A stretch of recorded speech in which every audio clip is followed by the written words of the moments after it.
Buongiorno and benvenuti. The other day Julie came in with the remainder of leeks from the garden. They are not very big, actually they're quite small, but they're beautiful and tender. And today I've decided to make for lunch leek and potato soup, but I will be adding a few more ingredients. I will still be keeping it very simple, but I will give enhanced flavor, taste and color.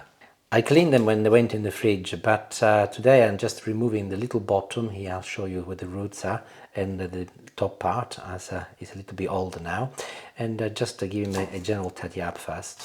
With a slightly larger one, although they're still very small, I'll just remove the top layer as it's a little bit brown, but apart from that they're good.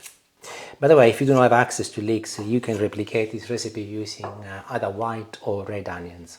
I will give you the exact measurement of this recipe in the description, but of course you can adjust it accordingly if you want to make it for more than 2 people. I've just sliced the leeks in approximately 1 centimeter, and I'm now slicing my potato also in 1 centimeter. I'm keeping the skin in my potato as it has additional fiber and also tough flavor, but you remove if you don't like it. And I'm now slicing the potato in 1 centimeter cubes. A little olive oil in a small casserole dish, big enough for 2. And I'll place the leeks inside and I'll move to the stove. Leeks have been sizzling for a good couple of minutes, and I'll add firstly some tomato puree, 1 teaspoon, followed by a small bay leaf. And I'll combine in the tomato puree and I'll leave it to sizzle for another minute, followed by the chopped potatoes. If you've got any vegetable stock lurking around, ideal, otherwise use a vegetable stock cube like I'll do today. I'll pour in some really hot water and I'll whisk it with a teaspoon until it's totally dissolved. And I will add it to the rest. Tin of chickpeas, these are in water, and the water is salted. And I will add them in, water included.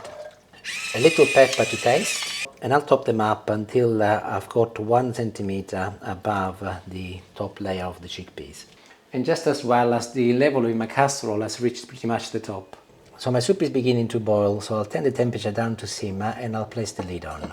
And I will leave it to gently cook for anything between 30 to 40 minutes so that all of the flavor amalgamate, but also the potatoes cook. Also, you might have noticed that I didn't add any salt. That is deliberate because I've got salt in my stock cube, and the water from the chickpeas is also salted. So I would recommend to leave the salting until the very end once you've tested it, where you can then regulate it accordingly. So I'll see you in about 40 minutes. And after 40 minutes I should be ready. I'll just check the potatoes and yeah, they do feel ready, so they can come off now. And I've poured a portion for Julie and a portion for me. I've also added some croutons here, which I made the other day when I did something else, and all they are is just stale bread in the oven with all salt and pepper and a little rosemary. 10 minutes, 180 degrees. Give it a little toss halfway, or you can put them also in the air fryer for 5 minutes, and they're lovely. I've added also a little olive oil on top, but no salt, and I'll cool down for about 5 minutes. It was too hot.